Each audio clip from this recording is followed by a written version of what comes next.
Hello po mga kababayan, si Dante Maravillas. So kani-kanina lang nagpa-press con si DPWH Secretary Vince Dizon para i-update po yung ating mga mamamayan Filipino sa issue ng flood control anomalies. Di ba? Mga kababayan, kasi ang sabi ng ating Pangulong Bongbong, before Christmas, may mga makukulong o magpapasko sa kulungan. At dapat managot yung dapat na managot. So ngayon, ito na yung update. Ang sabi kanina sa press con ni Vince Dizon, 87 individuals were either charged or recommended for charges related to flood control projects controversy, and 23 individuals charged in court for flood control projects. Ayan o. Managot ang dapat managot. Kasama dito sa mga individuals, 87 individuals recommended charges of plunder, malversation, anti-graft, and bribery, and others. Si dating Speaker Martin Romualdez, former Representative Elizalde Co, si Sara Rowena Diskaya ng St. Timothy Construction Corporation, dating DPWH Secretary Manny Bonoan, former Senator Bong Revilla, Senator Jingo Estrada, Senator Joel Villanueva, former USEC Roberto Bernardo, former USEC Maria Catalina Cabral, COA Commissioner Mario Lipana, Construction Workers Representative Edwin Garjula, Oswag Ilonggo Representative James Ang Jr., Posong Pinoy Representative Jenny Niesa,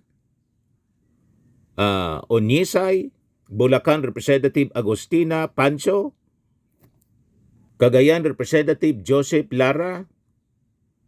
Ito natakpan, hindi na maano. Anyway, mamaya mga kababayan, makikita natin yung kumpletong listahan. Ito naman yung listahan ng mga arrested na: si Gerard Pacanan, Jean Ryan Altea, Ruben Santos Jr., Dominic Gregorio Cirano, Juliet Calvo, Dennis Abagon, Lerma Caico, Felizardo Casono, Montrexis Tamayo, at large si Saldico, Timogen Sakar, Aderma Angeli Alcazar, taga rito ito sa amin, mga taga Sunwest Construction, si Sara Buenaventura, Consuelo Aldon, Noel Cao, lahat ito taga rito, Anthony Ngo. Tapos sabi dito, passport of Saldico has been suspended. Ito mga DPWH officials, ito mga Sunwest Construction officials, mga taga rito sa amin. Other contractors, yan po, si Maria Roma Angeline Rimando, St. Timothy Construction Corporation, Sally Santos, Sims Corporation, Mark Alan Arevalo, Wawaw Builders, Robert Imperio, IM Construction, Moises Tabocol, Silver Wolves, Alvin Jigo, Silver Wolves. So, paano yan, Mr. Maravillas, kasama si Martin Romualdez, dating speaker sa recommended for charges, kasama sa 87 individuals. Mabuti na yon mga kababayan, para matahimik na yung mga critics na may pinipili. O di ba? Kasi yan ang gustong mangyari ng mga critics ng ating Pangulo, lalo na po ng mga DDS. Hindi sila matatahimik. And I think kahit kasuhan pa si Martin Romualdez in relation sa flood control mess, hindi pa rin sila matatahimik. Bakit naman niya, Mr. Maravillas? Kasi po, ang gusto nila, after Martin Romualdez, na mapin down si Martin Romualdez, ang sunod po, mastermind, ang kanilang tinatarget talaga, yung ating Pangulong Bongbong Marcos. Yan ang katotohanan dyan. Di ano yan, Mr. Maravillas, nirecommend na, nilaglag na ba ng ating Pangulong Bongbong Marcos si Martin Romualdez? Wala tayong idea. Yan ang gusto nilang isipin ng mga mamamayang Filipino na si Martin Romualdez, nilaglag na. Kasi yung strategy ng mga critics po, divide and conquer. Pero mga kababayan, alam naman natin, yung pag-recommend ng pag-file ng kaso or pag-file ng kaso mismo is another thing. Is one thing I mean. To prove the guilt, yung pagkakasala kung talagang sabit si Martin Romualdez dito sa sa flood control anomalies is another thing. Di ba? Kapon nga, kinasuhan na ng isang grupo, yung grupong OPAC, nag-file ng kaso kay Martin Romualdez, kay Saldico, tapos kay Congressman Vargas ng Quezon City. Nang i-check natin kung sino yung nasa likod, yung grupo ni Mike Defensor. The same group mga kababayan. Ito, sa report ng Batas PH, 1 billion civil cases versus Romualdez Co. 1 billion civil forfeiture cases against dating Speaker Martin Romualdez, si Saldico, tapos si Quezon City 5th District Representative PM Vargas. Final kahapon sa City Regional Trial Court. Sabi dito, mukhang lutong Macau ng natalong karibal at mas lalong kainainala dahil ang pangunahing personalidad na nasa likod nito ay si Ros Nonolin, asawa ng isang foreign Chinese drug lord, drug at pogo personality, na ang koneksyon sa droga at pogo ay nabulgar sa 19th Congress Quadcom kung saan direktang nakabangga niya si Congressman PM Vargas. Si Lin ang endorsed candidate ni Mike Defensor. Nakita na ninyo ang may wagang kamay na nasa likod?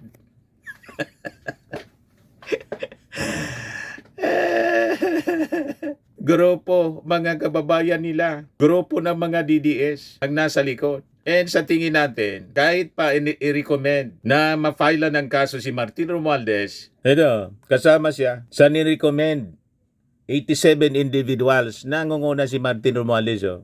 Recommended charges of plunder, malversation, anti-graft, bribery, and others. Hindi pa rin matatahimik yung mga DDS kasi ang game plan nila, durugin si Martin para ultimately maisabit si BBM. Yan ang sinasabi nilang big fish. Si Martin, saka si mismong yung ating Pangulong Bongbong Marcos. At sasabihin nila mga kababayan, itong pag-recommend ng kaso laban kay Speaker Martin just to appease the anger ng mga mamamayang Filipino na dapat nga anya kasuhan at makulong yung mga big fish, hindi yung mga sapsap at dilis. Nag-gets na ninyo? Ganon mga kababayan. Hindi pa rin sila matatahimik niyan. Sigurado yan at sasabihin nila drama.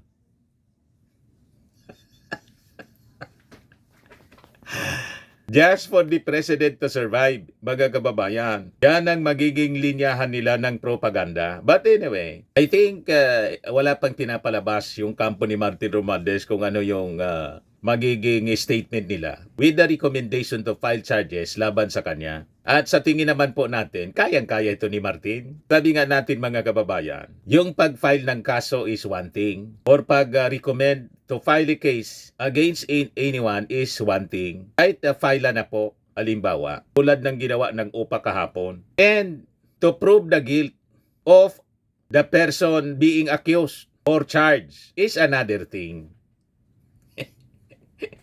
Diba? Hindi ko mo kinasuhan, guilty na. Ang tao mga kababayan, dapat mong i-prove beyond reasonable doubt. Ganon. Yung ating Pangulong Bongbong Marcos, yung pamilya Marcos po, tambak yung kaso na final nung mga nakaraang panahon. Diba? Close to 1,000. Ano nangyari sa mga kasong final po? Forfeiture cases, graft, ill-gotten. Wala man pong prueba. At malamang ganun din ang mangyari kay Martin Romualdez. Wala mang malakas na prueba. Pinulitika lang. After years of trial mga kababayan, napawalang sala yung mga Marcoses. Malamang ganun din ang mangyari kay Martin Romualdez. Pero lalong bumango yung mga Marcoses. Nanalo nga si President Bongbong Marcos. Malamang ganun din. Pero magagamit ito sa black propaganda siyempre. Matutuwa yung mga DDS. Kasi, patingnan mo niya, may magagamit na sila sa black propaganda para durugin si Martin Romualdez. Ganun lang po, mga kababayan. Anyway, pakinggan natin yung presko ni Vince Dizon kanina. Na malamang hindi pa rin paniwalaan ng mga DDS. Pagdududaan, pati ito mga statements na to ni Vince Dizon. Laban na kailangan gawin sa mga susunod na buwan, susunod na taon. Pero tingin ko naman very hopeful ako at nakikita ko naman na meron ng mga paunti-unting pagbabago na nangyayari. So, if I can just start very quickly, pwede na ba? Pwede na. Di ba? Yeah, easy. Saan ba kayo Kaya nakagas kayo na naman ako ni Joseph. Anyway, so, I just wanted to start off by reiterating the President's directives. No? And no better person to reiterate that than the President himself. So, let's just watch this. This was taken from one of his presentations, press conferences na past month.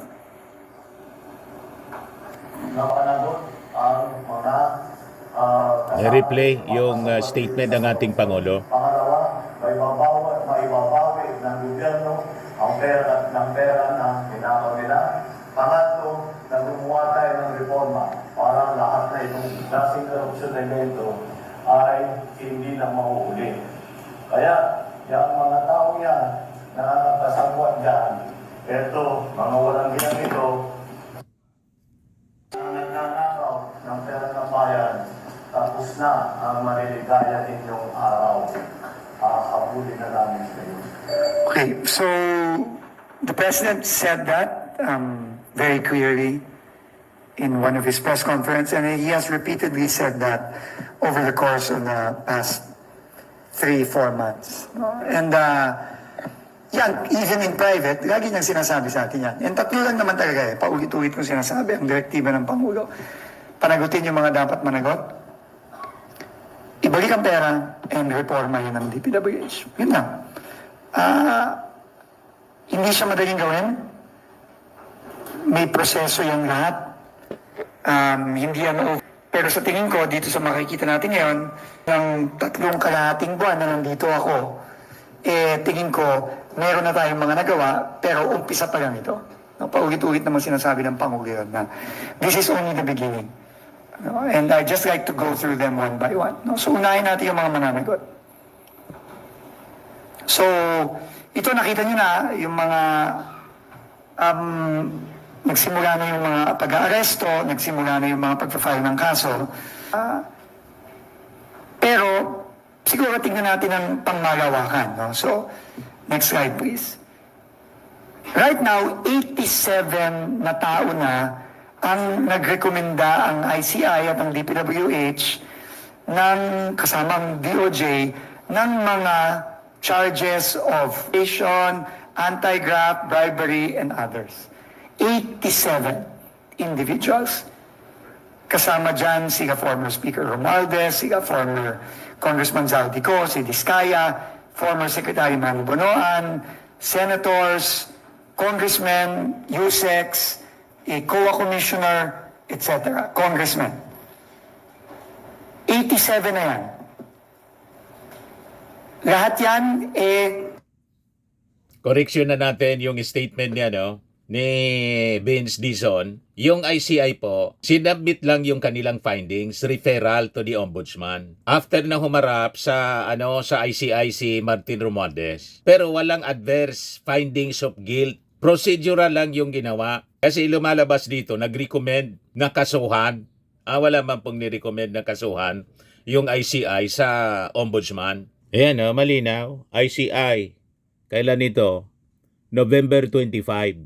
Sabi ng ICI, no finding of guilt versus Romualdez in Ombudsman referral. Sabi ng ICI, the Commission underscores the referring the matter at its stage. At this stage is intended to permit the Honorable Office of the Ombudsman to promptly and immediately undertake its own fact-finding inquiry, consistent with established principles of coordination and to avoid duplicative or fragmented investigation. Sabi po sa document na sinabmit ng ICI sa Ombudsman. Sabi pa ng ICI, as the constitutionally designated disciplinary authority over public officials, the Office of the Ombudsman is better equipped to determine whether the circumstances thus far disclose warrant administrative or criminal accountability under the Anti-Graft and Corrupt Practices Act, the Code of Conduct and Ethical Standards, and other applicable laws. The ICI will continue to discharge its mandate under Executive Order Number 94. Any additional documents, evidence, or statements obtained in the course of its ongoing inquiries that bear upon this referral will be promptly transmitted to the Honorable Office of the Ombudsman. Importantly, the ICI explicitly states that the referral is issued without any finding of conclusion of guilt or liability on the part of former Speaker Romualdez. Referral lang po yon for further evaluation. Kung kailangan kasuhan talaga si Martin Romualdez, kailan yung reporting ni Vince Dizon po, as if nag-recommend na po yung ICI na kasuhan, hindi pa man po, referral lang. Nililinaw natin ito kasi alam naman po ninyo, pagdating sa communication, madalas ang miscommunication and misinterpretation po ng mga balita. Kaya ulit-ulit natin yung paglilinaw. Hindi po nag-recommend ng kaso. Wala nga pong conclusion of guilt. Ni-refer kasi parte yun ng proseso. Bala na niya kayo, ito yung findings namin. Wala kaming nakitang guilt sa aming ginawang investigasyon kay Martin Romualdez. Pero pag ibinalita po sa mainstream media, parang may guilt na. Pati yung reporting ni Vince Dizon po. Kaya gusto nating itama. But anyway, balikan natin mga kababayan yung press ko ni Vince Dizon. Nasa ombudsman na. Through referrals, filings by the ICI and DPWH. Siyempre kasama na rin dyan yung BGC boys, kasama ng iba pang mga empleyado ng DPWH, at kasama rin ng mga iba't iba pang contractors, at meron pang ibang mga private. 87, halos mag-iisang daan na yan. So, hindi kaunti yan, no? At hindi mga maliliit na pangalan, yung mga refer ng ICI at ng DPWH. Ni-refer. Pero sabi nga ng Pangulo, Ombudsman, Ni-refer. kailangan, pag magkaso sa korte, kailangan matibay ang Correct. kaso. At sa ngayon, yun ang ginagawa ng Ombudsman. No, kumakalap pa siya ng dagdag na ebidensya, katulong ng ICI, katulong ng DPWH, katulong ng DOJ, katulong ng NBI, para pag-file sa korte, siguraduhin malakas ang kaso. No? At umpisa pa lang ito. No? Umpisa pa lang ito. No? Marami pang mga i-refer sa mga susunod na linggo, susunod na buwan. So, ulitin ko. At ngayon, meron ng 23 individuals, can you go back? Na meron ng kaso sa korte. No? Kasama na din dyan si Saldico, etc. No? May kulang dito. No? Anyway, so alam na naman natin sila. No? So, kasama si Sara Diskaya sa kaso sa Davao. Dalawa ang kaso ngayon na final sa Sandigan at sa RTC ng Digos. No? 16 sa... Ayan, nag-edit siya. So, hindi, alam naman natin lahat yun. No? So, sa Oriental Mindoro, kasama si Zaldico at sila yung mga DPWH personnel. Sa Digos naman, kasama si Sara Diskaya at yung mga DPWH personnel na nandun. So, at ang sabi ng Ombudsman yung nakaraang araw lang o kahapon meron siya pang ifa-file na isa o dalawa pang kaso sa korte bago magpasko. No, yun ang sinabi niya. So, abangan na lang natin yun. No? Okay. So, ang punto natin dito is yung direktiba ng Pangulo na mananagot ang dapat managot. Nakikita na natin sa mga final sa ombudsman at sa mga yon finafile na sa korte. At ulitin ko, hindi lang maliliit na isda yun.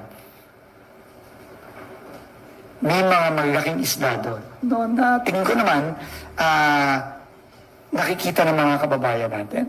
Pero dahil nga may proseso tayo, hihintayin natin ngayon at may tiwala tayo sa ombudsman sa kanyang kakayahan at sa kanyang resolve na mag-file ng mga kaso sa korte para talagang tuluyan ng managot ang mga dapat managot. So yon, unang-una yon, ang dapat managot ang dapat managot. Ikalawang direktiba ng Pangulo yung, ito na pala yung mga na-aresto, no? So alam niyo na yan, no? At mayroong mga at-large tayo. By the way, nakansila na rin ang pasaporte ni Zaldico. No? Ibig sabihin, maliit na talaga ang mundo niya. Ang presidente mismo ang nag-announce niya. No? At hindi na magtatagal yan, tingin ko, sa galing ni Secretary John Vic Remulla. Nakita niyo naman na eventually, ganyan din yung nangyari kay former Congressman Teves, pero nahuli din siya, naiuwi din siya. Tingin ko, ganyan din ang gagawin ni Secretary John Vic ng DILG, katulong ng PNP, mahuhuli din natin si Zaldico at madadala ulit natin siya, mababalik natin sa Pilipinas para harapin ang hustisya dito sa bayan natin. So, next slide please. And of course, dito sa loob ng DPWH, 90 na ang either na-dismiss, na-suspend, at may administrative cases. 90 na. And again, umpisa pa lang yan. No? Tuloy-tuloy yan. Hindi kami tumitigil dito. No? Ang naka-assign na dito ngayon ay si Undersecretary Ato Bisnar at si Yusek Rafi Torgano. Sila talaga ang nakatutok sa pananagot. Both within DPWH and mga nasa labas din ng DPWH. No? At syempre katulong nila si General Azurin sa ICI. So, tuloy-tuloy tayo dyan. No? Wala tayong tigil dyan. At tingin ko, tataas lang ng tataas itong mga numerong nakikita nyo ngayon. Yung 87 na nasa ombudsman at yung 90, yung 23 na may kaso na sa korte at itong 90 na to na dito sa loob ng DPWH. No? Tuloy-tuloy lang yan. Hindi tayo titigil. Okay. Ngayon, napunta naman tayo sa pagbabalik ng pera. No? So ito, equally important to sa mga dapat managot. At umaandar na tayo dyan. No? Alam nyo naman, 13 billion na ang na frozen, na freeze na assets. 13 billion. No? 13 billion in frozen assets. Next slide, please. Sorry.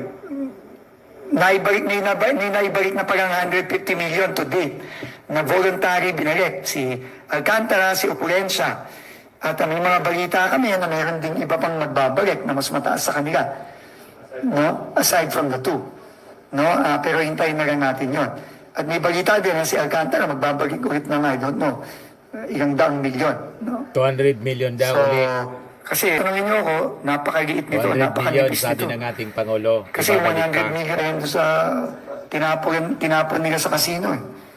Diba? Sabi nila, 300 million daw, casino pa lang yun. So, manipis yan. Dapat magbalik pa yung mga yan. No?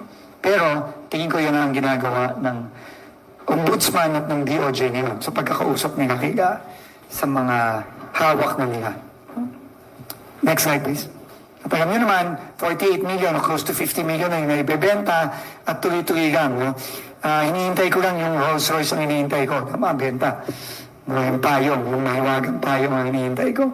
Sino kaya ang ang mananalo sa pagkuha ng mahiwagang payong na Rolls Royce? Yun ang inaabangan natin lahat. So, pero tingin ko aabot din tayo doon. No? Magandang gawing museum piece yung Rolls Royce na yun. And then, sinabi ko nga, 13 billion na ang assets na na-freeze, no? Close to 5,000 bank accounts, 283 insurance policies, 8 choppers and airplanes, 255 motor vehicles, 178 na mga bahay at lupa, kondo, 16 e-wallet accounts, 3 securities accounts. And again, tuloy-tuloy pa rin yan. Lalaki pa ng lalaki yung numero niyan. No, at abangan na rin natin ang mga susunod na gagawin ng AMLAC kasama ang DOJ. Okay, please. And of course, we have forged partnerships para kasama na rin to sa reforma with the Insurance Commission, with the AMLAC, and the Philippine Competition Commission. No? So, tuloy-tuloy tayo dito. No? Pero, while importante talaga na managot yung mga dapat managot, makulong yung mga dapat makulong, may balik ang pera, importante din na gumawa tayo ng mga reforma para hindi na maulit ito.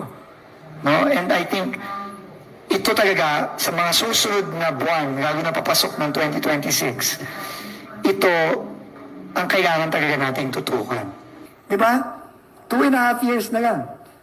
Yun na lang ang term ko din dito. 2.5 years din. No? Maximum. 2.5 years na lang ako dito. Pero sila Yusek Lara, sila D.E. Kenneth, sila ADE Paul, sila yung mga bago nating hina-hire, sila Dave. Matagal pa ang kanilang career. Si Yusek Lara has been here for what? 15 years? 12 years, sorry. 12 years. Diba? Matagal pa ang career ng mga yan dito. And they are the next generation. And it will be up to them where this agency will go. That is why, starting January, the DPWH is going to go on a massive recruitment. Massive recruitment kami. Magkakaroon ng mga job fair sa mga eskwelahan mismo. Sa UP, sa UST, sorry, syempre sa Gasal, mo, panalo kami kahapon. Kaya inuna ko yung UP kasi ayaw naman natin na magagaling talaga ang mga engineer ng UP. Pero, panalo kami kahapon. Tayo siya. So, anyway, sorry, I just had to put that in. Sorry. Sorry, Yusek Lara, UP magkatabi kayong UP. So, next year na lang ulit. So, January, magsisimula na kami ng mga massive recruitment sa mga schools, sa UP, sa UST, sa Lasal, sa Ateneo, sa Mapua, sa FEU, PUP, UE, all over. Hindi lang sa Metro Manila, kundi sa iba't ibang lugar sa Pilipinas. Mag-recruit tayo ng mga engineer, mga accountant, para talaga mag-infuse na tayo ng fresh blood. And I'm announcing this already today sa ating mga schools. Hopefully you can help us really recruit people and really, make people realize, especially the young generation, na importante silang mag-participate dito sa reforma natin. And the best way to participate in this reform effort sa DPWH is to join DPWH. Yung 90 na DPWH officials na either nakasuhan o nasuspend, dadami pa ng dadami yun. So, abutin din ng ilang daan yan. So, kailangan talaga namin mag-recruit. So yan. So, that's very important. And just finally, sorry, we don't have a lot of time, but I'll just go through the other things that we have done over the last 3.5 months. Obviously, Oplan Contrabaha is very important, launched by our president in Metro Manila, in Cebu, and in Bacolod. So this is Bacolod, and then Cebu. No? Oplan Contrabaha. I just wanted to tell you where else we're gonna go. Paglilinis We're going sa to go mga to ilog. Rojas, Bulacan, Pampanga, Cavite, Laguna, Pangasinan, Cotabato City, and the area in the Rio Grande River Basin in Cotabato, Maguindanao area, Cagayan de Oro, and others. No? Ang dami nating pupuntahan kasi ito talaga kailangan natin to. Lalo na Wala tayong locally funded flood control projects sa 2026. So talagang kailangan nating i-launch ito at gawin ito habang hindi pa umuulan papasok ng 2026. So these are the other areas na mag-launch tayo sa January. Okay. Other things that we have done, yung post-disaster repairs, no, napaka-importante nito. No? At dito din pinapakita natin kung ano ang posible. Karaang mga disaster, napakatagal ng repair. Classroom, ng health center, ng kalye, ng tulay, ng ospital. Ang tatagal, no? In fact, may mga nagreklamo sa aking mga LGU at nagreklamo din sa Pangulo natin na may mga disasters taon na ang binilang, hindi pa naaayos. So, yun ang isa sa mga binabago natin. And ito yung mga ginawa natin sa Cebu. Nakita niyo naman yung Bugo Hospital, I think in 1 month lang, operational na siya. In fact, mas maganda pa siya ngayon kaysa nung bago tumama ang lindol sa Cebu. It's much better now. And sabi ko nga, kaya naman palang gumawa ng DPWH ng ganito kaganda. No? Kaya naman pala at ganito kabilis.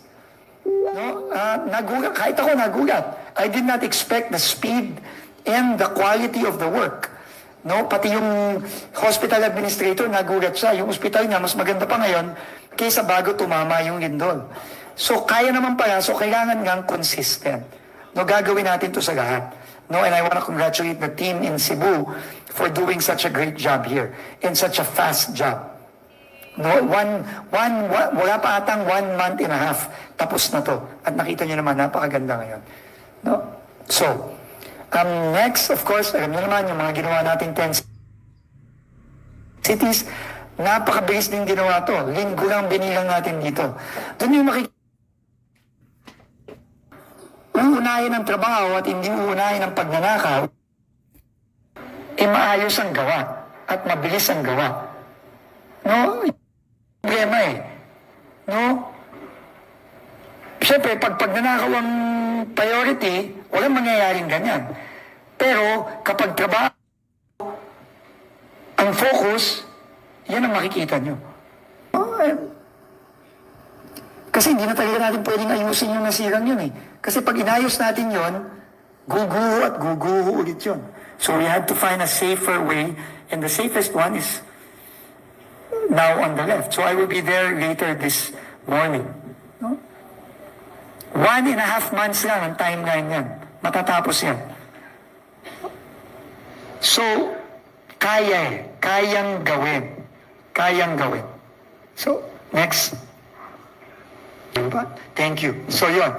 So, 3.5 months in DPWH. So, let's hope that the next 3.5 months will be less stressful, which I doubt. It probably will be more stressful, but basta trabaho lang trabaho tayo. And ulitin ko, kung uunahin ang trabaho at hindi yung mga kalokohan, hindi lang mabilis ang trabaho, kundi maayos pa ang trabaho. At tama ang cost, ang presyo ng trabaho. Good morning, Sec. Isa Cotoner from Bomba Radio, Philippines. Sec, unahin ko na yung katatapos lang kasdos ng umaga, the bicameral conference. Kasi may 20 billion, almost 20, mahigit 20 billion, no, na instead na mapunta sa DPWH budget ay inilagay siya sa PhilHealth. So, what will be the effect nitong pagtanggal po ng 20 billion doon sa budget? Makaka-apekto ba to doon sa mga project implementation nyo po? Unang-una, nagpapasalamat po tayo sa Bicameral Conference Committee, sa Senate at sa House, lalo na kay Senator Janet Cage, Woman Chairperson ng Mika Swansig. No, dahil talagang grabe po yung ginawa nilang pagtatrabaho. And kitang-kita naman yung transparency at yung openness, no, na ginawa nila, which is unprecedented. So, congratulations to the Senate and the House for a successful bicameral conference. The DPWH budget, I think it's 529 billion, which is 40% lower than the 881 billion originally proposed in the MIP. More than 300 billion pesos lower. No? And okay lang yun. Kasi naniniwala ako, naniniwala ang Pangulo, at naniniwala din ang Kongreso na ang importante sa budget ay malinis siya at ma-implement siya ng tama. Di ba? Ang budget per se, hindi masama. Di ba? Ang masama, kapag yung mga proyekto sa budget, ginawang ghost, ginawang substandard, pinagkakitaan lang. Yun ang masama. At yun ang nakita natin itong nakaraang mga taon, nakaraang mga dekada na. At yun ang commitment ng administrasyon ni Pangulong Marcos na itong parating na 2026, kahit na bumaba yan ng 40%, yung budget na yan ay mapupunta lahat sa mga kababayan natin para sa mga tamang project na nakakatulong sa kanila. So to answer your question, we will make do with what the Senate and the House has approved. Gagawin natin yan. Gagamitin natin ng tama ang budget na ipinagkaloob sa atin ng ating Kongreso. At yan ngayon ang aming trabaho ngayon. So magsisimula na natin ano yung mga proyekto, magsisimula na kami niyan. At magsisimula kami sa Okay trabaho, lang, hindi kahit pa binawasan. kahit na wala pang 2026, Basta't walang manakaw. by applying Magbawas sa pagnanakaw. materials price data, yung bagong cost of materials sa lahat ng mga proyekto na inapprove ng ating Kongreso. So gagawin na yon ng ating nila Yusek Lara and team kasama yung ating mga implementing offices at yan lahat ay papublish natin come January sa Transparency Portal para makita ng lahat. And then, mag-i-implement na tayo ng tama. Pero Sek, hindi ba mako-compromise yung quality ng projects considering na bumaba nga po yung budget nyo? Kasi yung last time na sinabi nyo for the 45 billion, baka may mga hindi kasing projects na unimplemented. Malalaman natin yan kapag ginawa na nila Yusek Lara yung kanilang trabaho. Iisa-isayin. Hindi kaya? Iisa-isayin na natin. Ngayon, kung merong kulangin, may marami naman pwedeng yun. Pwedeng i-modify. Di ba? Or pwede kung meron tayong savings, which I'm quite confident, magkakaroon tayo ng malaking savings sa 2026, pwedeng gamitin yon para mabuo yung mga proyektong kukulangin. So, meron namang rules dyan. Pero ang importante, meron na tayong budget, klaro na, ngayon, execution na tayo. Sec, with regards dun sa restitution, since present nyo nga po yung mga nabalik na din sa pamahalaan, kasi si Mayor Benjamin Magalong said na kailangan itong restitution na nangyayari ay open din siya sa public kasi the public doesn't know kung ano yung nagiging basihan to give. Sige man lang ang pag-isaso ni Magalong, pabida man lang po. Hindi na lang tumutok sa kanyang lungsod. Kasi yung mga DDS, mga kababayan, gustong gawing kandidato pagka vice presidente si Magalong. Hindi si Amy Marcos. Katandem ni Sara, mga kababayan. Huwag tayong naniniwala dito sa mga pakikisawsaw, pabida ni Magalong. Ginagamit lang yung mainstream media para makalibre ng media mileage po. Makilalang mabuti, maging top of the mind yung kanyang pangalan. Huwag kami Magalong. Give 100 million. I agree 100%. Everything should be open to the public. Everything. Wala dapat sinisikreto. Lalo na pera ng tao yan eh. Di ba? Hindi naman pera ni Alcantara yun eh. Tsaka ni, ni Opulensya yun eh. Hindi mo na pera yun eh. Di ba pera yun ng tao eh. Pera nating lahat yun eh. So dapat talaga open. I agree with him. And I think yun naman ang gagawin ng DOJ. I'm sure. Yun ang gagawin nila. Okay, last sa end ko, Sec. Dami naman. Year-end eh. Last sa end ko, Sec. With the recent resignation of Commissioner Singson and yung mga issue na kinakaharap ng ICI, sa tingin niyo, sir, the next, kasi nabanggit niyo by January, magpapasa pa kayo ng referral. So do you think ICI ay buhay pa during that time? I think so. I think so. Wala namang ano eh. Di ba? I mean, I think tuloy-tuloy naman ang trabaho eh. Di ba? Especially kami. Ang katrabaho talaga namin si General Asurin sa investigasyon. Katrabaho nila Yusek Bisnar, nila Yusek Torgano. Yan, tuloy-tuloy yan. Hindi humihinto yan. No? And in fact, meron na kaming mga nakapila na mga base sa mga kanilang mga evaluation and validation ng suspected ghost projects para mag-refer na at mag-file. So tuloy-tuloy yan. Hindi tumihinto ang trabaho. Tuloy-tuloy lang. Thank you. Okay. Go ahead, Next. Lance.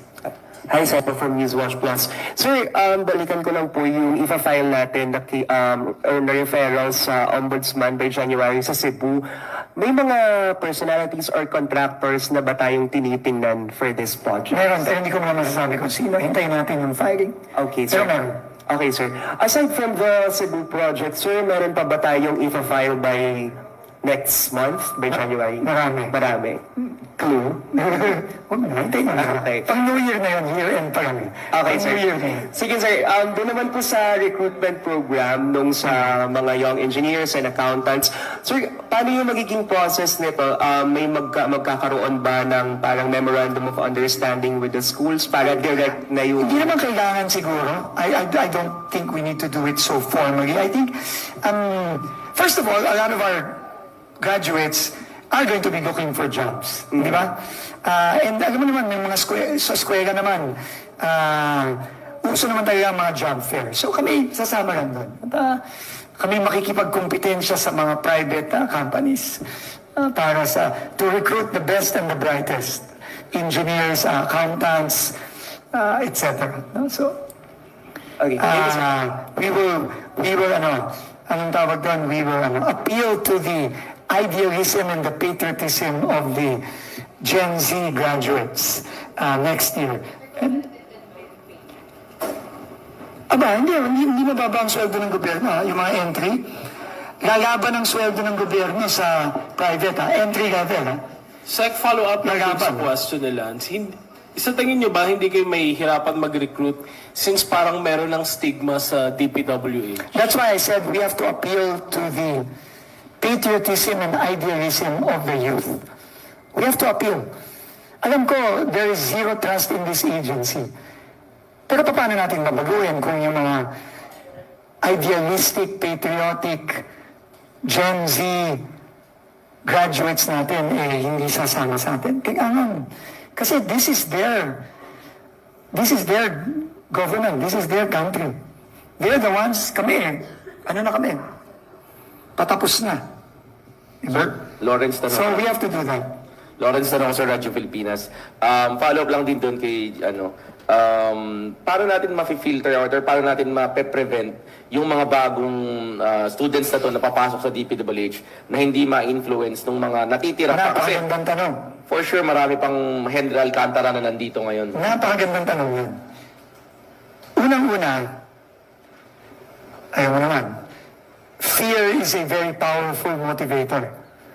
So, hindi lang para sa mga papasok dito, pero para sa mga nandito pa ngayon, siguro naman, ayaw nilang matulad kay Bryce, kay Mendoza, Alcantara, Pakanan, o sino-sino pa. Ayaw nilang matulad doon. Nakita niyo naman yung these people will spend most likely the rest of their lives in jail.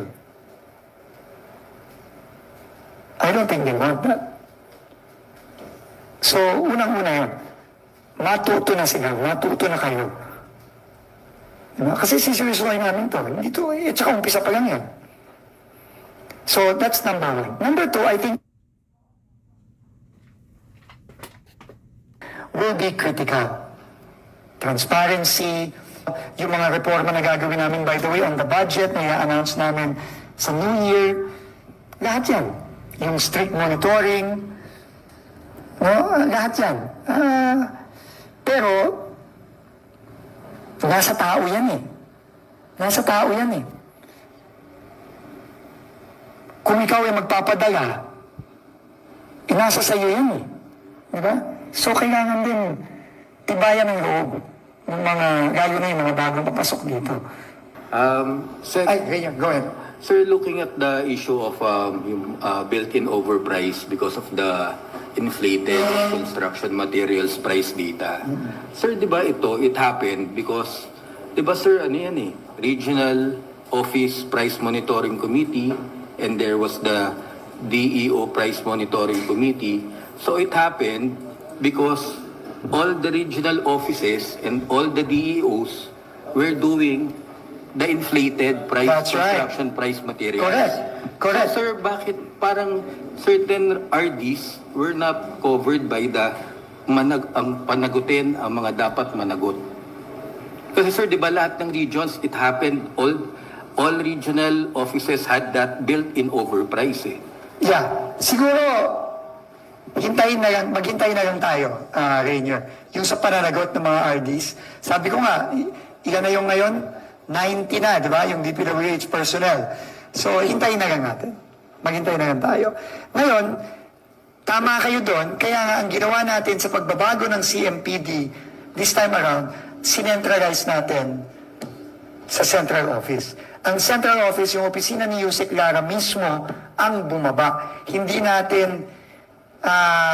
tayo nagtiwala at nagpagawa ng canvassing sa regional at district office. Ang mga taga-central office ang bumaba at nag-canvass at bumaba sa mga regions at sa mga DEOs. Yun ang malaking pagkakaiba ng ginawa natin ngayon. Yung pananagot, hintayin lang natin. Aabot din tayo dyan. Joseph Moro. Sir, dun lang sa budget mo po, pwedeng pa-detail lang, ba't nagkaroon ka ng savings na 20 billion?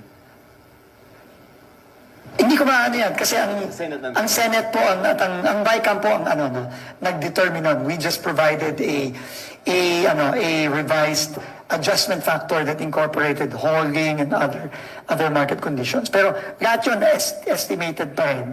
Ulitin ko, pagka kuha namin nung final na list of projects, yung CMPD na bago, i-apply namin doon isa-isa. So yun ang gagawin ng Yusek Lara between now and January. So hopefully they can finish in hopefully a month or 2 months max. But gagawin na natin yan. Na lang. May statement ka sir kanina in terms of accountability na may sinabi ka na hindi maliliit tong mga isda. To. But some people may disagree with that statement. Meaning to say the central figures that we've seen over the months. May proseso tayo, hindi ba? Magpa-file sa ombudsman magpa-file sa korte. Ang mga na-file sa korte na malalaking isda, Zaldico, Sara Diskaya. Sa pagkakagam ko, tama ba? Di ba? Tama? Tapos mga regional director, etc. Okay. Pero yung mga nasa ombudsman, ang dami nun, 87. Including former Speaker Martin Romualdez, senators, congressmen, Secretary Bunoan, Undersecretary Cabral, Undersecretary Bernardo, they're all there. Ngayon, magtiwala tayo sa ombudsman natin. Kasi sa proseso natin, sa legal process natin, ang ombudsman o ang DOJ ang magfa-file ng kaso sa korte. So, yun ang proseso natin. Yun ang finalo na proseso dun sa kaso ni Zaldico, sa kaso ni Sara Diskaya. Yun din ang susunding proseso ng ombudsman dun sa mga 87 na mga pangalan na nasa ombudsman na. So magtiwala po tayo sa ombudsman natin. Thank you, Secretary. So yun mga kababayan, ang latest na balita, papresko ni DPWH Secretary Vince Dizon. So ulitin natin, si Martin Romualdez po, abang kasama sa ni-refer sa ombudsman, yung ICI po na nag-refer walang findings of guilt tulad po ng dati. And bala yung ombudsman mag-evaluate. Yan ang status ngayon sa ni-refer na findings ng ICI. Kasi pag tiningnan po natin yung presentation ni Vince Dizon, pag hindi mo inanalyze ng maayos, lumalabas kasama si Martin Romualdez sa ni-refer ng ICI para kasuhan. Wala man pong ganun po, mga kababayan. Ni-refer po for evaluation as part of the process. tulad ng paulit-ulit nating sinasabi. Parte siya kasi si Martin Romualdez, mga kababayan, sa nag-appear sa ICI para maimbestigahan. Tama po. But anyway, halimbawa pa, i-refer na kasuhan after evaluation ng Ombudsman, pinakasuhan sa DOJ. Sabi nga natin, mga kababayan, ang pag-file ng kaso is one thing. Ang pag-prove sa kasong isinampa is another thing. Tama po? Maraming kinasuhan po, tulad ni Enrile at yung kanyang chief of staff, si Attorney Reyes. Ano nangyari po? After several years of trial, napawalang sala yung dalawa. Si Binay, ganun din. Lang, sabi nga natin, pag kinasuhan ka, magagamit na sa propaganda. At tuwang-tuwa niyan, mga kababayan, yung mga critics ni Martin Romualdez, o tingnan mo niya, pinailan ng kaso. Hindi ko mo pinailan ng kaso, guilty na. Tama po. Until proven guilty. Beyond reasonable doubt. Yan po ang batas. Isabi nga natin, yung ating Pangulong Bongbong po, ang pamilya Marcos, tinambakan ng kaso, wala man pong napatunayan. Malamang ganun din ang mangyari kay Martin Romualdez.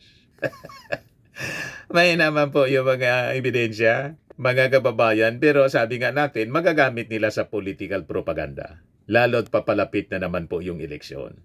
Ayan lang muna, mga kababayan, yung ating medyo mahaba-haba na video ngayon. Natin sa inyo nitong napakagandang product from Australia. I am worldwide amazing pure organic barley from Australia. Yung mga gusto na mag-order po nito, mag-message na lang po kayo sa akin at sa aking anak na architect entrepreneur, Riz Maravillas. So lagi nating tatandaan, mga kababayan, sa buhay, you become what you believe. Ako po si Dante Maravillas. Bye-bye. God bless.